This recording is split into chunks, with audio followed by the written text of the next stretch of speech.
राधे राधे प्रभु जी, सबको राधे राधे। आज आपको एक बहुत ही सुंदर प्रसंग सुनाऊंगा। प्रसंग का नाम है समर्पण। प्रेम के साथ अगर आप किसी वस्तु का समर्पण करोगे, किसी को भी, चाहे वो इंसान है चाहे भगवान है, तो उसमें हमें बहुत खुशी प्राप्त होती है। हृदय से अगर समर्पण करते हैं तो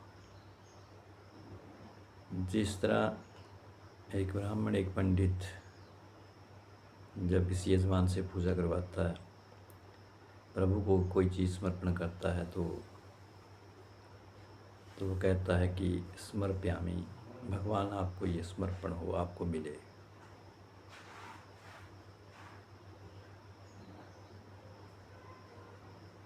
तो इसी तरह एक लड़का था, नौजवान लड़का था, जो हर कार्य करे, अपना कोई भी काम करे तो प्रभु को ध्यान में रख करके उन्हें समर्पण करे। जिस तरह घर का कोई कार्य करे, बाहर का कोई कार्य करे, भोजन करे तो कहे कि प्रभु श्री कृष्ण समर्पयामि। यानी कि कोई भी कार्य वो करता था तो वो यही कहता था, एक ही शब्द, श्री कृष्ण समर्पयामि, श्री कृष्ण समर्पयामि, यानी कि भगवान कृष्ण को प्राप्त हो। उसका नित्य का नियम था, हर समय जो भी कार्य करे, किसी प्रकार का भी कार्य हो। एक बार की बात है कि नारद मुनि जी पूरे ब्रह्मांड का चक्कर लगाते लगाते इस धरा के ऊपर आए, इस पृथ्वी के ऊपर आए। तो जब वो पृथ्वी के ऊपर आए तो वो किसी गांव के भीतर से गुजर रहे थे, जा रहे थे। अचानक एक घर के प्रांगण में से जब वो गुजरने लगे नारद जी, तो उन्होंने देखा कि एक लड़का जो है वो घर में झाड़ू लगा रहा है और यही कह रहा है, श्री कृष्ण समर्पयामि, श्री कृष्ण समर्पयामि, श्री कृष्ण समर्पयामि, यही कह रहा है। झाड़ू लगाते लगाते भी यही कह रहा है। नारद मुनि को बड़ी खुशी हुई कि मेरे प्रभु के प्रति इतना भाव, इतनी श्रद्धा, काम भी कर रहा है, झाड़ू भी कर रहा है, फिर भी वो कहता है कि श्री कृष्ण समर्पयामि, प्रभु मैं आपके लिए कर रहा हूँ जो कुछ भी है। बड़े खुश हुए नारद जी। नारद जी वहीं खड़े रहे। अब उस बालक ने क्या किया कि वो सारा जो झाड़ू लगाया था उसका जो कूड़ा करकट जो इकट्ठा हुआ, सब कुछ उसने एक थैले में भरा और जाकर के बाहर, घर के बाहर प्रांगण से दूर जाकर के वो कूड़ा बाहर फेंका और कहा, श्री कृष्ण समर्पयामि। नारद ने ये भी देखा। नारद ने जब ये देखा कि इसने कूड़ा करकट सारा एक थैले में भरा और उसको बाहर फेंका जा करके और फिर कहता है कि श्री कृष्ण समर्पयामि, नाथ को बड़ा अजीब लगा, गुस्सा भी आया कि मेरे भगवान को ये कूड़ा करकट अर्पित करता है, अर्पण कर रहा है। नाथ जी उस बालक के पास गए और बालक से पूछा, तूने ये क्या किया? तो कहा, महाराज आपने देखा नहीं, मैंने झाड़ू पोछा लगाया।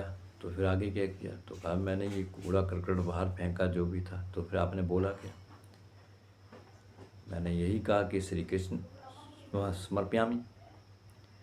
और जब इतनी बात बोली कि कहा मेरे भगवान को कूड़ा करकट अर्पित करता है, और नारद मुनि ने उसे एक जोर का चांटा उसके गाल के ऊपर मार दिया। अब जब बालक को चांटा मारा तो बालक ने फिर वही बात कही, क्या? श्री कृष्ण समर्पयामि।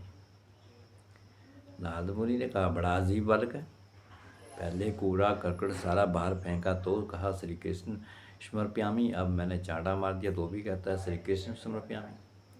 नारद मुनि वहाँ से चले गए। भगवान लोक में पहुँचे, जाकर के श्री कृष्ण में के पास पहुँचे, श्री कृष्ण भगवान को प्रणाम किया। भगवान ने भी उनका स्वागत किया। ऋषि जी आए हैं, जलपान हुआ। तो चलते चलते नाथ भगवान जी कहने लगे, प्रभु आपके भक्त भी बड़े अजीब अजीब हैं। कृष्ण ने कहा कि ऐसी क्या बात हो गई, कैसे अजीब हैं, क्या कर दिया उन्होंने? कहा, प्रभु मैं जब भ्रमण के लिए निकला, मैं सैर के लिए निकला, तो मैं जाते जाते धरा के ऊपर पहुंच गया। धरती के ऊपर पहुंचा तो मैं एक गांव से होता हुआ निकल रहा था। तो मेरे घर के सामने से जब मैं निकलने लगा तो एक लड़का जो था वो झाड़ू पोछा लगा रहा था और कह रहा था, श्री कृष्ण समर्पयामि, श्री कृष्ण समर्पयामि। बड़ा खुश हुआ, भगवान के प्रति इतनी श्रद्धा भाव देख करके मैं खड़ा हो गया वहाँ पे। तो फिर कृष्ण ने पूछा कि फिर क्या हुआ? तो मैंने देखा कि अब जब उसने झाड़ू पोछा लगा लिया, सारा कूड़ा करकट वो इकट्ठा किया और एक थैले में भरा और जाकर के कूड़े ढेर में डाल दिया और फिर कहा, श्री कृष्ण समर्पयामि। भगवान ने कहा, फिर क्या हुआ? तो फिर क्या होना है प्रभु जी, मुझे गुस्सा आ गया। तो मैं उसके पास गया, मैंने पूछा कि आपने क्या बोला, क्या किया? कहा कि मैंने ये झाड़ू जो लगाया उसका जो कूड़ा करकट जो बचा था वो सारा मैंने बाहर फेंका। और फिर तो वो तो ठीक है फेंका, तो फिर क्या बोला? तो उसने कहा कि श्री कृष्ण समर्पयामि। तो फिर कृष्ण भगवान ने फिर कहा, तो फिर क्या हुआ? तो कहा, प्रभु मुझे गुस्सा आ गया, मेरे भगवान को कूड़ा करके अर्पित करता है। तो फिर क्या हुआ भगवान ने पूछा। तो मैंने उसे जोर का एक चांटा मार दिया। तो कृष्ण भगवान कहने लगे, तो फिर क्या हुआ? तो भगवान जब मैंने उसको चांटा मारा तो फिर उसने कहा कि श्री कृष्ण समर्पयामि। कितने अजीब भक्त हैं आपके। भगवान कृष्ण ने कहा, हाँ ये तो है, मेरे भक्त हैं ही ऐसे। अब नारद मुनि जी वहाँ से निकलने लगे। अब जैसे ही नारद मुनि ने अपना मुख मोड़ा मुड़ने के लिए, तो भगवान के एक तरफ का गाल जो था वो लाल लाल दिखे और दूसरे पर जैसे नॉर्मल होता है वैसे। अब नारद भगवान ने पूछा, प्रभु ये आपके गाल ये लाल कैसा है, इसके ऊपर लाल निशान कैसा है? अब कृष्ण भगवान ने कहा कि जब आपने उस बालक को चांटा मारा था तो उसने क्या बोला था? कहा कि श्री कृष्ण समर्पयामि। तो कहा कि ये चांटा उसके गाल के ऊपर नहीं, वो मेरे गाल के ऊपर पड़ा था।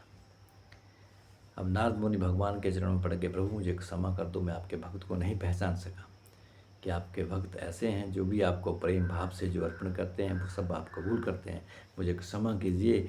अब कृष्ण भगवान ने कहा कि ऐसा नहीं हो सकता, माफ़ मैं नहीं कर सकता, माफ़ तो वही करेगा जिसको आपने चांटा मारा है। नारद मुनि जी वहाँ से फिर जल्दी से भागे, वहाँ से फिर उस गांव में आए, उस लड़के के घर के पास गए, उस लड़के को बुलाया, लड़के को प्रणाम किया कि बेटा मुझे माफ़ कर दे बालक, कि मैंने आपको गलत समझा, आपका प्रेम भाव नहीं देख पाया मैं, तो मुझे क्षमा कर दो जो मैंने आपको चांटा मारा। अब जब नाथ भगवान ने उससे बालक से कहा कि मुझे क्षमा कर दो, तो बालक ने फिर वही बात कही, क्या? श्री कृष्ण समर्पयामि, यानी कि भगवान को कबूल हो, भगवान जो चाहे वो करे, भगवान को कबूल हो। और जैसे ही उस बालक ने ये कहा कि श्री कृष्ण समर्पयामि, तो भगवान श्री कृष्ण ने नाथ भगवान को क्षमा कर दिया। इस कथा का भाव क्या है? इस कथा का भाव ये है कि हमें जो भी कार्य करना है, किसी प्रकार का भी कार्य कर रहे हैं, हमें प्रभु को साक्षी मान करके, प्रभु के प्रति श्रद्धा भाव रख करके उस काम को करना है और भगवान के निमित्त करना है कि प्रभु ये जो मैं कर रहा हूँ, मैं आपके प्रति कर रहा हूँ, आपके निमित्त कर रहा हूँ, आपके प्रेम भाव से कर रहा हूँ, ये मेरा कार्य नहीं है, ये कार्य आपका है। तो उस कार्य में आपको अवश्य ही सफलता मिलेगी। लेकिन मेरा कहने का तात्पर्य ये नहीं है कि जिस तरह उस बालक ने वो कूड़ा करकट वो झाड़ू पोछा लगाया, बाहर फेंक दिया, कहा श्री कृष्ण समर्पयामि, वो तो निर्मल भाव था, उसका निर्मल हृदय था, निर्मल मन था, सरल भाव का वो लड़का था। उसी तरह प्रभु ने वो कबूल किया, सब उसके भाव को समझता है।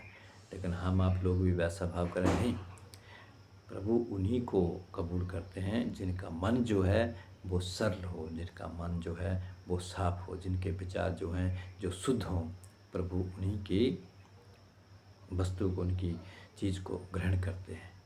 इसलिए हमेशा प्रेम भाव के द्वारा ही उस प्रभु को समर्पण करते हैं। जो भी आप कार्य नित्य प्रति जो कार्य करते हैं, प्रभु को साक्षी मानकर अगर आप कोई कार्य करेंगे तो आपको अवश्य ही उस कार्य में सफलता मिलेगी, 100% मिलेगी।